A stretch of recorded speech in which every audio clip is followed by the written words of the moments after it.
September 15th, 10 a.m. in the morning on this Thursday, 2022.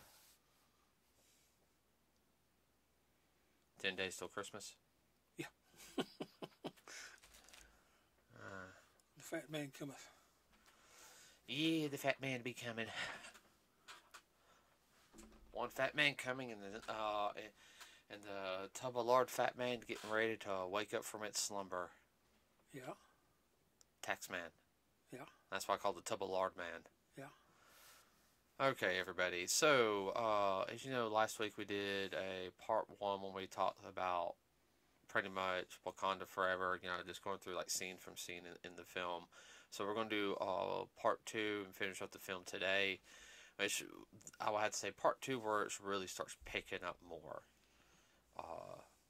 Now, first things first, let's talk about box office numbers. Domestically, let's see, Black Panther, I think it went down a little bit. Yeah, it didn't make as much this past weekend, which I understand. It's been about over a month.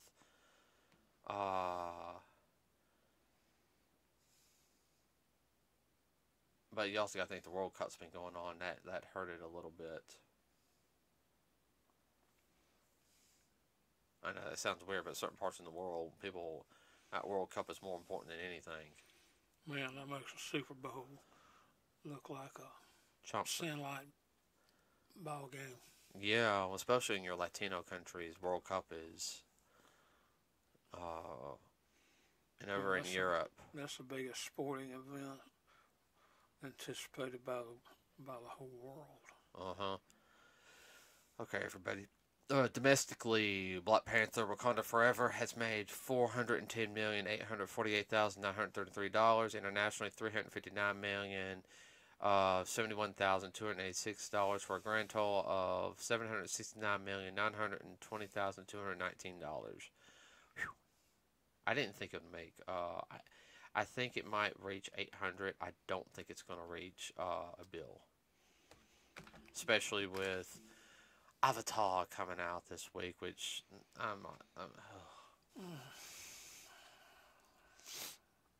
That's another topic for another show. Yeah, I'm not impressed with it. I didn't like the first one really, and just Oh, excuse me. So, all right. So, where we left off was on the last one is now Shuri's been captured. Of course, the general, the head royal guard. I can't remember her name on top of my head. I'll pull up names here in a second. She got demoted. Of course, you know they went to find T'Challa's old girlfriend.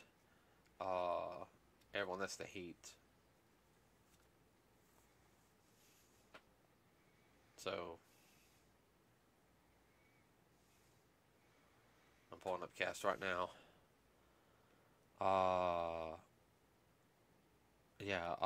Nakia and everything. You know that they already had Wakanda has Ironheart, Ironheart, Riri. So you know now they're working on a rescue operation for her because Nakia was a spy, so she knows what to do to get down there. They pretty much know where she's at, tracking wise. Ooh, that felt good. Of course, Riri's being, you know, questioning why did you save me, da da da da da. And then, what is it?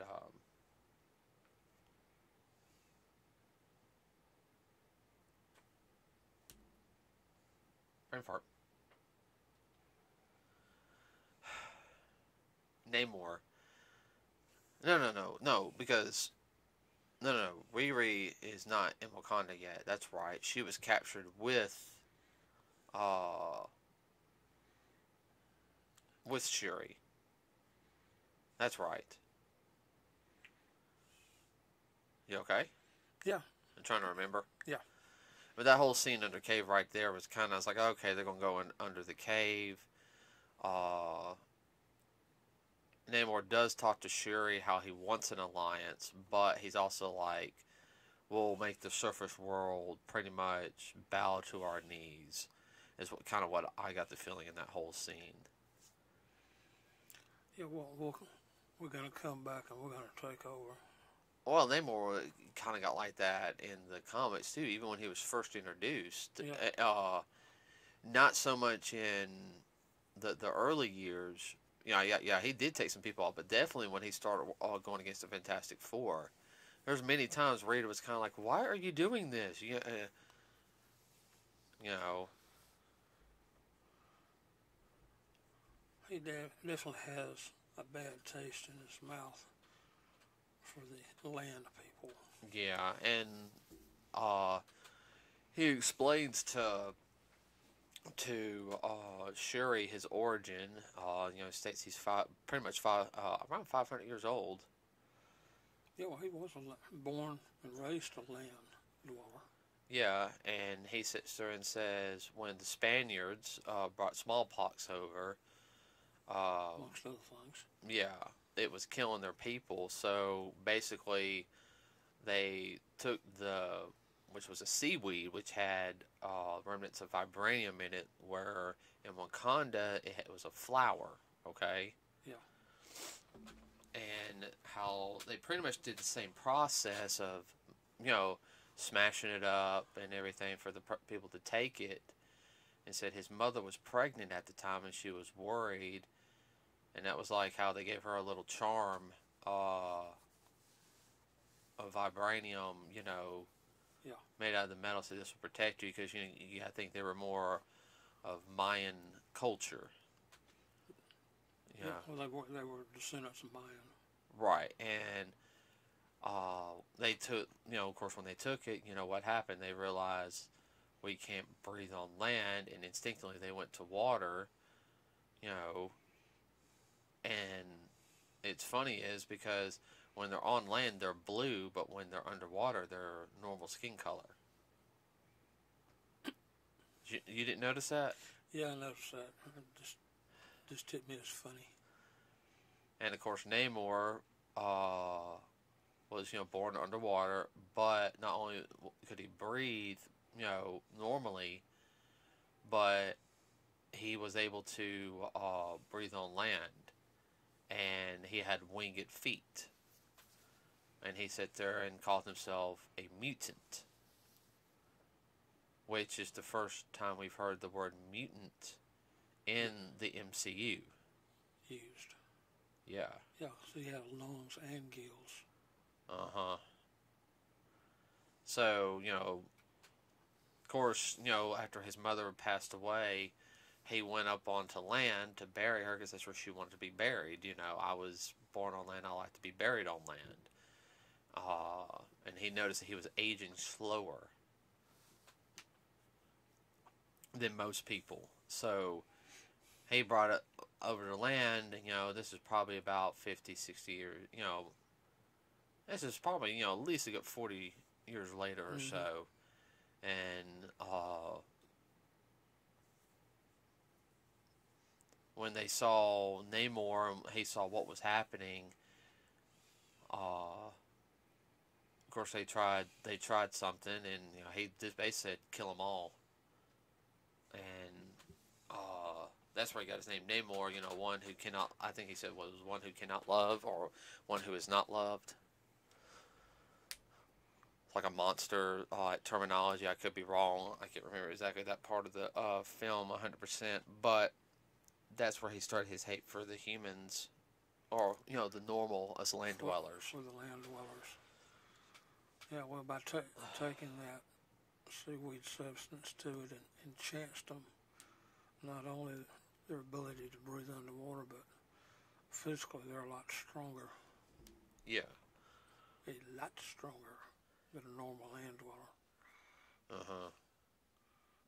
And now it's just part of their genetic code.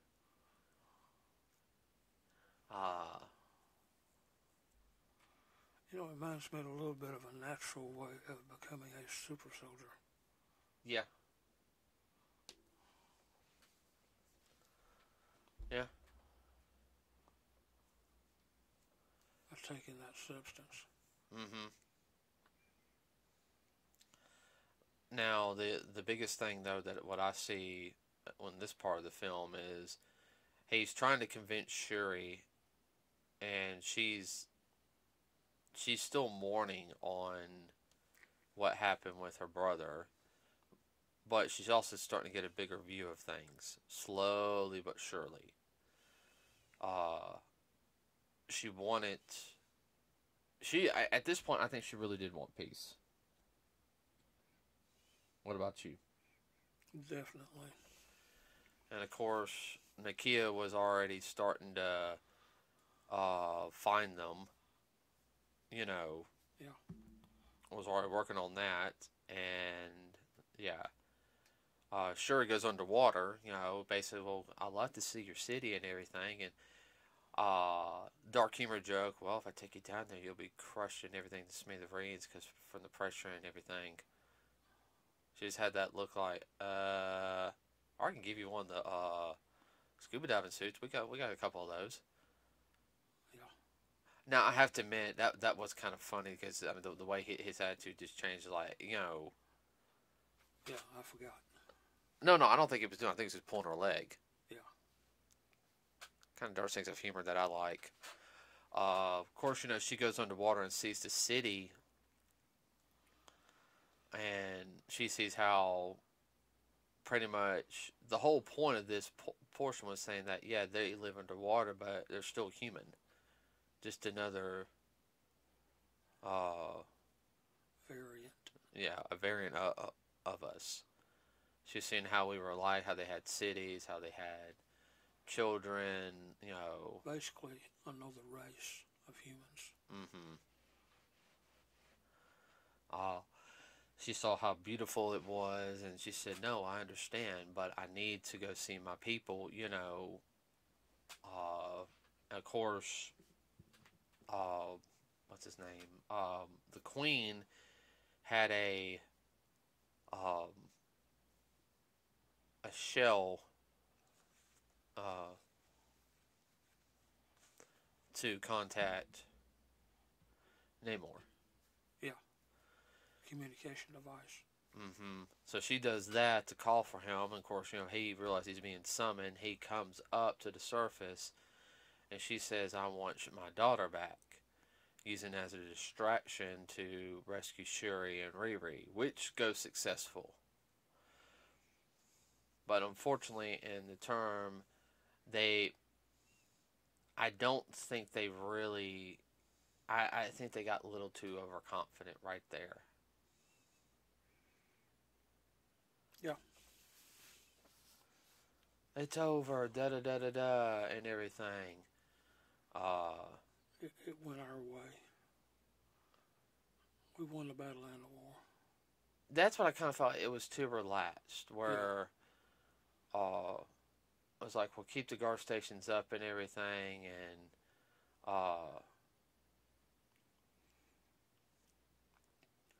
they were, I think, Riri was seeing all the tech. Yeah, she was seeing all the tech and all this, and how things could, wow, I could work. I could. There's a lot of stuff I could do here. You could start seeing her mind going. She was like a Tony Stark in that aspect. Yeah, the only difference is she now, well, yeah, in that sense, like a Tony Stark, Reed Richards, in a sense, she had the equipment now to do it and everything, but it's a lot harder still to do it without the proper equipment. Oh yeah. Now the biggest thing right here is, of course, Namor does attack them.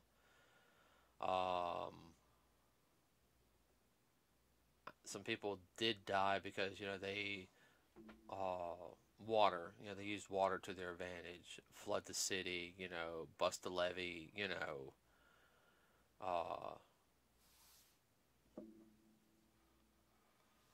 Well, there also too some type of telepathy too they could use on the people. Yeah, they start singing like the sirens, and people would just kind of zone out and go to their death. Going back to Greek and Roman Mythology. Now the one thing is though is I know like when because they had like those water style bombs. Mm-hmm. I know with when Namor came up to that point and it was like ruler versus ruler, and I mean I know the director made her stand proud and everything, and he threw the bomb, you know, to drown them and everything. It just had, I would have ran. I understand there's a pride thing, but you know, There's a time to hold them and a time to fold them. There's a time to fold and get gone temporarily. mm-hmm. Get out of the line of fire. And I think the biggest thing right there was, of course, he was trying to kill Riri, but the Queen was just collateral damage, unfortunately, at that point. And the Queen did sacrifice herself to save, Riri, which they did. And he did said, mourn your loss. You have like so many days, and we will battle. Of course, he didn't know they saved Riri in the process, and of course, they do another funeral procession, and now Shuri is more angry than ever.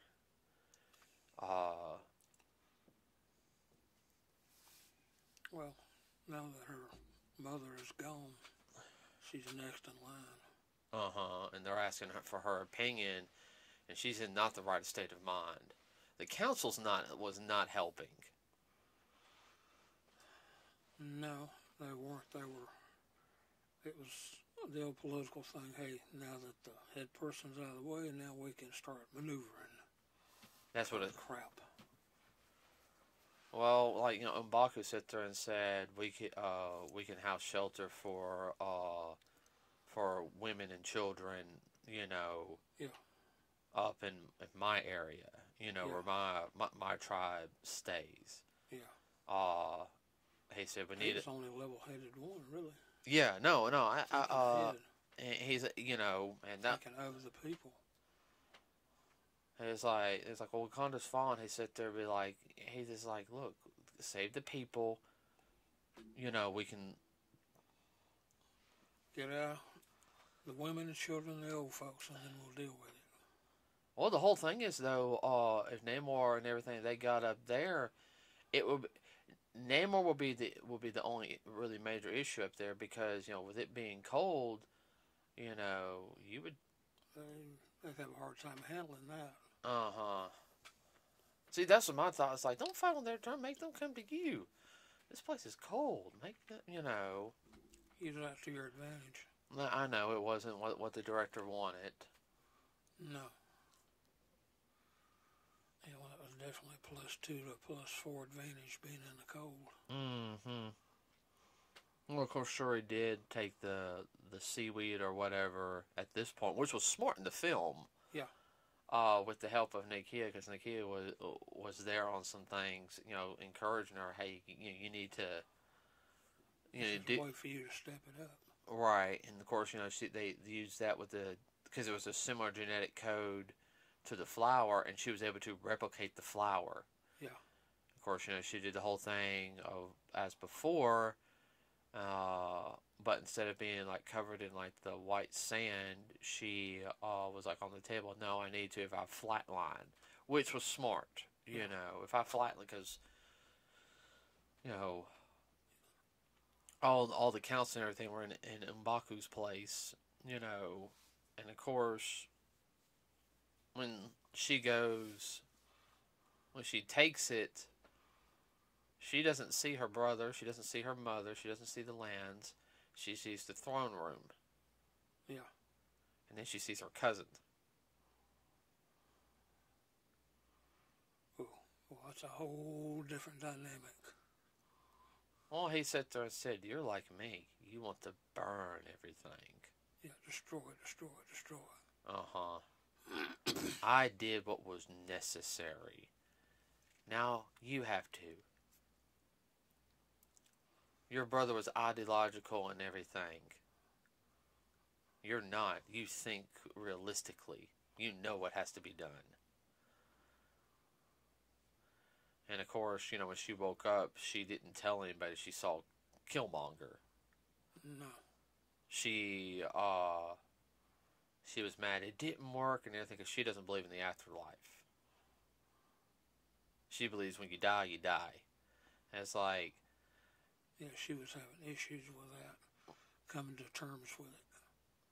I even think Tony realized after everything that happened, after the at Endgame, he realized there was something more out there. He's like, wait a minute, there's a wizard now.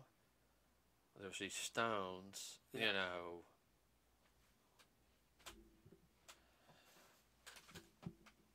But hold on, I'm about to pop my toe. I know. Oh, what is it? Because it was going against her Scientific belief system. Now, of course, Namor pumped everybody up. We're going to fight, take over. Yeah, rebel rouser. Oh yeah, no, he did that fine. I mean, his part was pretty straightforward. Of course, the people of Wakanda were worried. I know Riri was working on something. She was fixing those two stealth-style suits also, the armored suits for the head of the Royal Guard and the former head. Yeah. And then you had, Baku's basically sitting there telling them, no, you guys are... He goes, he's a super strong god, pretty much. We have no way of... Might as well do... He's basically saying, right now, we've got to cut our losses and, That's what I got. He said, look, we got to cut our losses and, at this point. We basically kicked the Hornets' nest, and the Hornets are bigger than we are.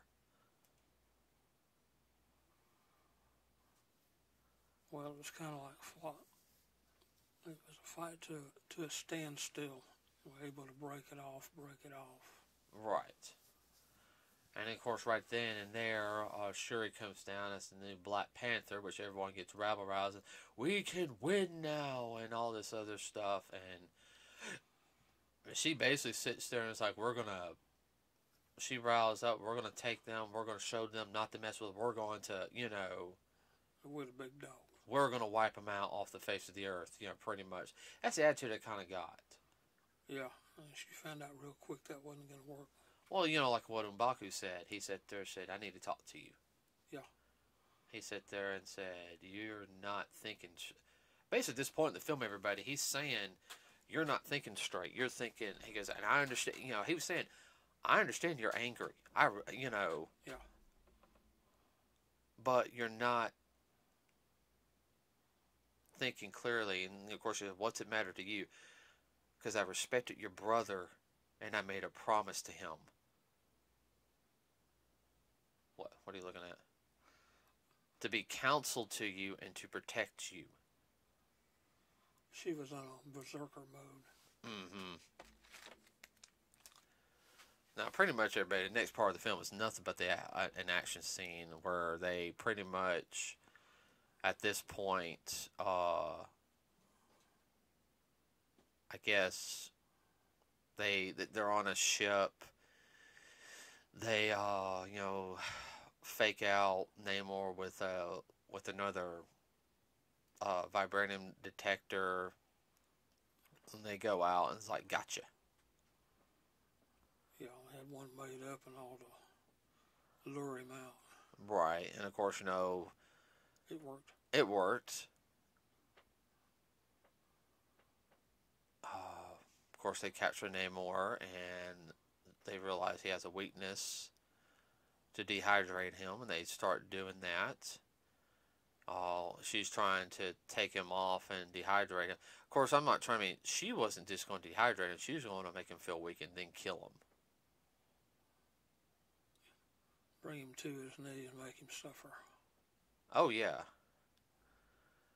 So, it's funny, it's like her and Namor fighting on land, and then you got M'Baku and the others fighting on the ship in sea, and of course you had the introduction to Ironheart, which I'm sorry, The design for Ironheart was okay. It looked a little bit like Eve from Wall-E. It just, I don't know. It wasn't bad, but To Disney reboot.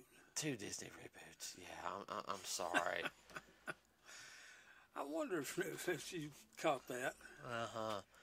Well, it's like at this point in the film, though, I guess what disappointed me is I wanted It was kind of a letdown. for introducing Ironheart because when they introduced her in the film, I was like, okay, they introduced her as a more likable character than her comic book counterpart. Okay, Yeah.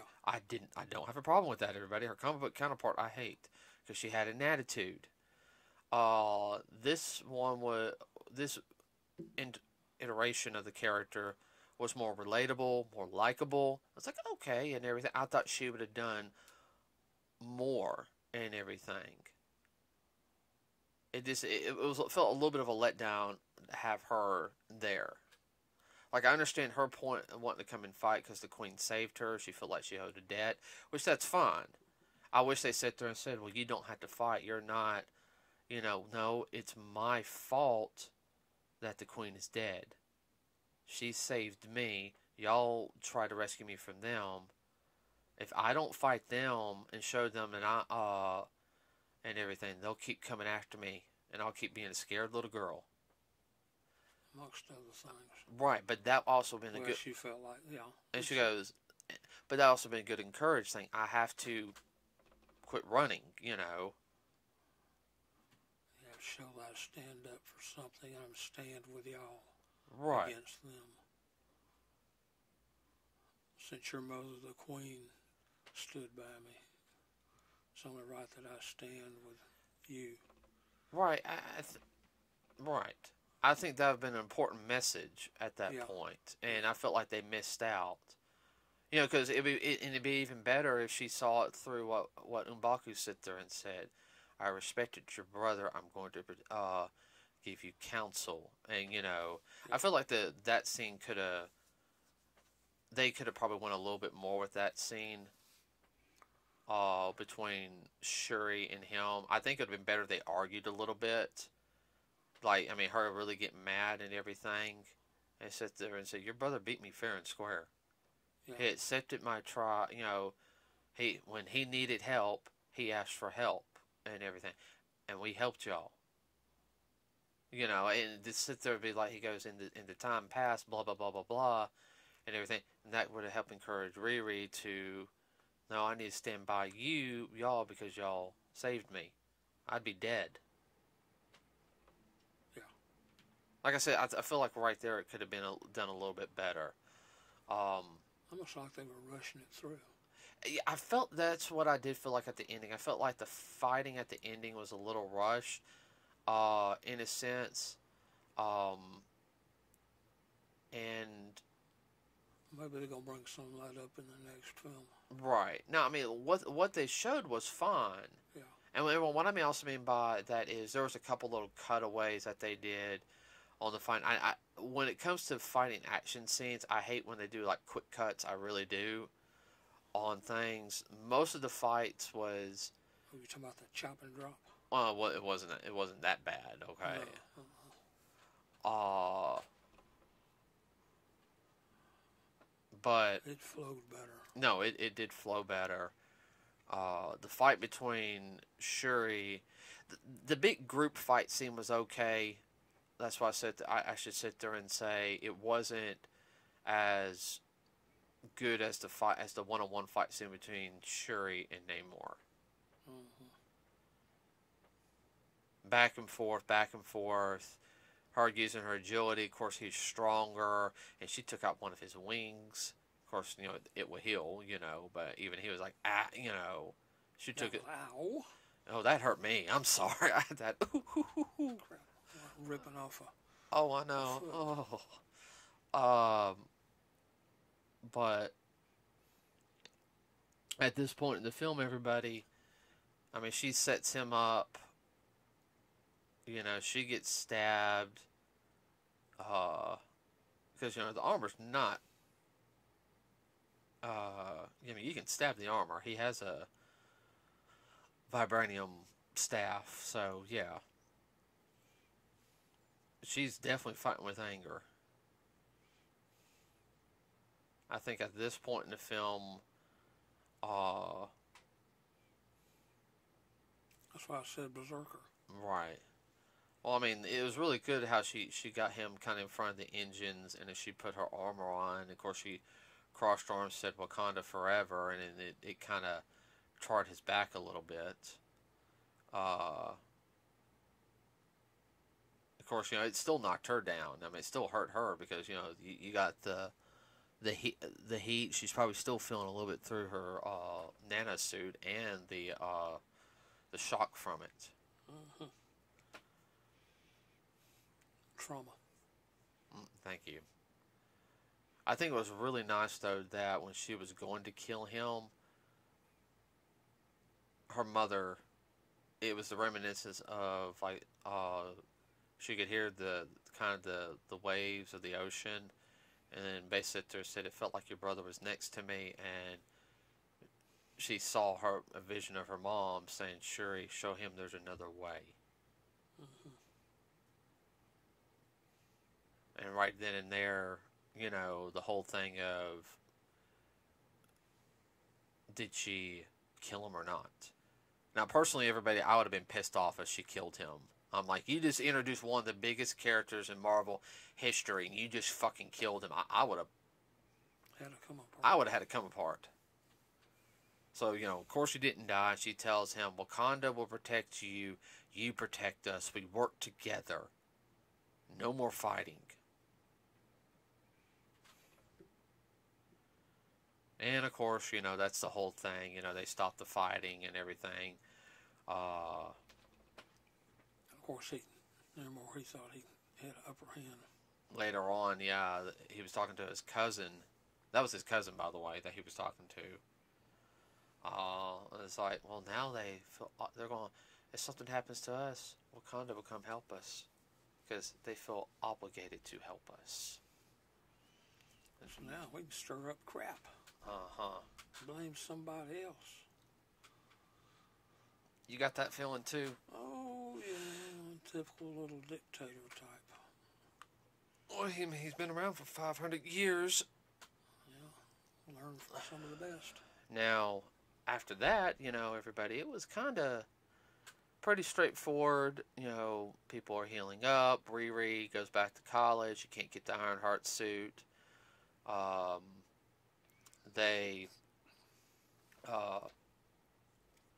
Shuri leaves Wakanda to go heal. Goes visit Nakia back in South America. Central America. Yeah, Central South America, around there. And of course, when she sees her, she sat there and said, which she sat there and said, well, we have everything set up for you. She said, no, I need to do this on my own. She said, well, I'll be there. He goes, we'll join you later. And of course, if you guys remember the beginning of Black Panther, they did the challenge ceremony. Yeah. And M'Baku says the Black Panther is away right now. Yeah. But he already knew what was going on. He sat there and said, I challenge for a right to be king of Wakanda. Which right now at the time, he's the most level-headed person. What do you think? Oh, definitely. Shuri is not ready to take on that mantle.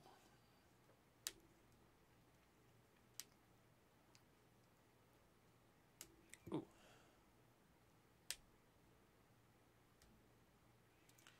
Technically, she's the queen of her tribe, but of the Panther tribe. Yeah. Right. So, but at the same time, though, it's like she's not ready. Now I see her maybe in the future taking over, but right now I think it's better for M'Baku to take over.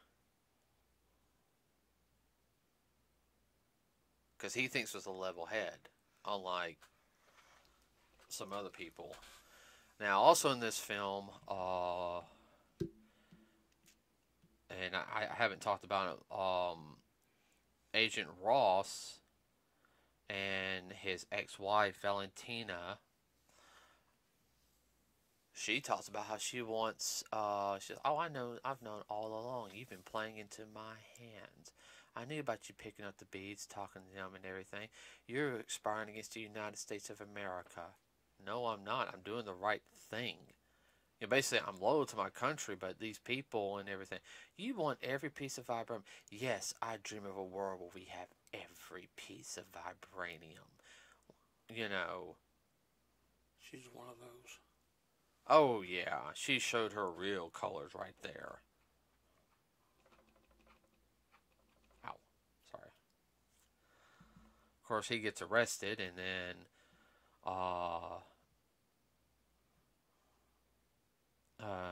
Anika rescues him in the new suit because he's thinking like, "Oh, I'm gonna die. I'm gonna die." And I guess He's a good actor. oh, my favorite colonizer's in chains. He just had that look like, oh, really, really. He just had that look, you know. I forgot.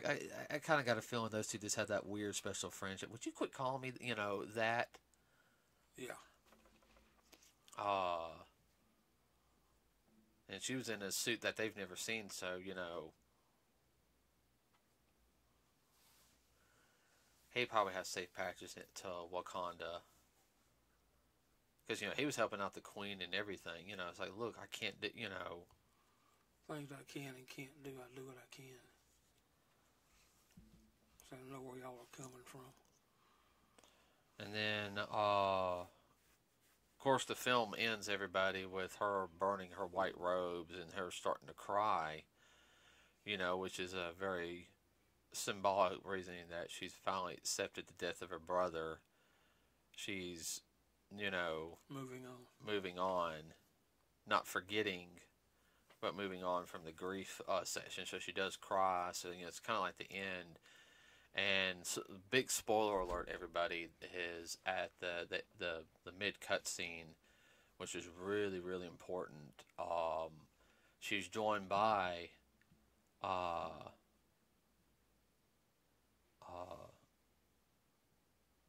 Nakia,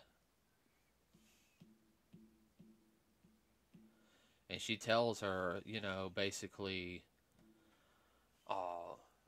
you know, like me and your, you know, this boy comes up and everything, and she's like, who, what the, you know, kind of shocked and everything. It's like, she said, T'Challa wanted to raise him outside of Wakanda to get, so he could not be forced into, you know, into the world of politics at a young age. So he, you know, basically be grounded in the real world at the same time.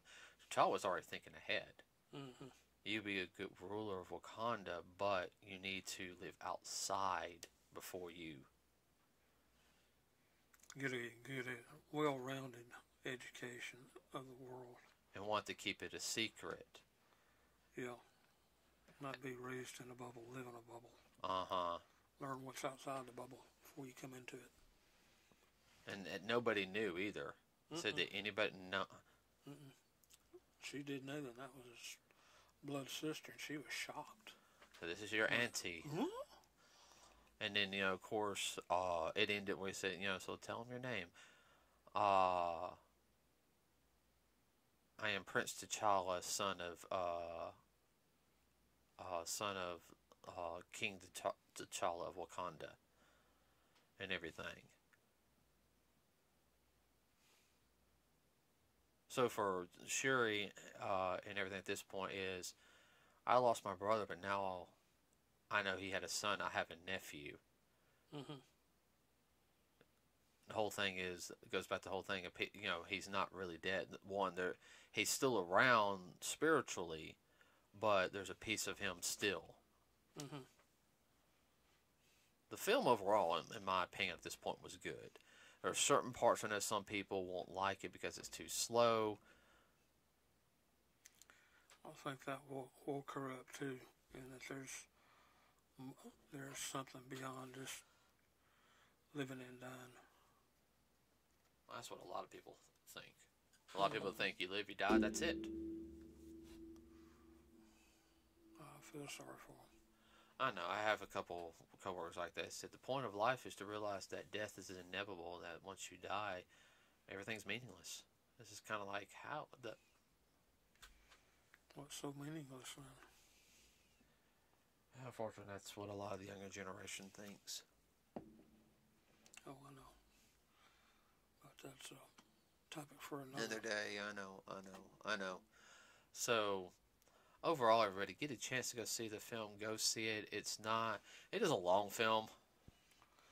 Yeah, do not take in a soda with you. No. Because you'll never make it. We didn't have any sodas, did we? We just knew had better. we just had popcorn. Yeah, we had a little popcorn. I'm sorry, I had to get the. I'm sorry, everyone. When I see the popcorn tins, I like them. Okay. Yeah, it's just your thing. I understand. Oh, come on, the popcorn tin is really cool. Oh, I know. Even the soft bucket is good. I like that. Yeah. Yeah, I saw one time a lady had to take her, I guess he was about 9 or 10 sons to Don't the break restaurant. that. Oh, I'm not. She had to take her son to the restroom, and I could see she was exasperated like crap right in the middle of the good part. I bet she don't do that again. I know a lot of people didn't have sodas.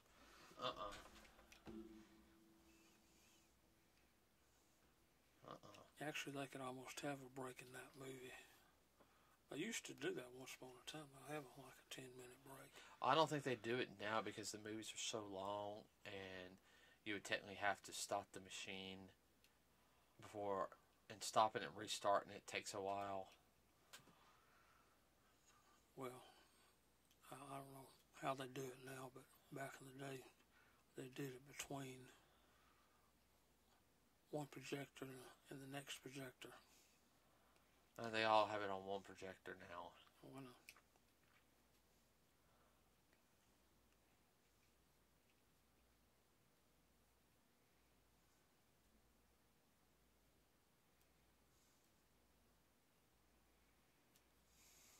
So, okay, everybody. Tell us what you thought of Black Panther: Wakanda Forever. Next week we'll figure out what's going to be podcast for next week. Now, I will sit there and say this: we're not going to go see Avatar 2. Okay, everybody, we're not going to see it. Sorry, nope. We're gonna wait for it. Oh. Yeah, you are. I ain't gonna watch it. Well, yeah, I'll watch it on TV. I can see you about halfway through. Oh my god, this thing is but what was I going to say? We have a Facebook page, everybody. Like and subscribe to us here on our YouTube channel. That's all I got. What about you? Be safe traveling during the holiday time. There are idiots out there. Oh, yes. So have your head on a swivel. All right, everybody. With that said, we are out.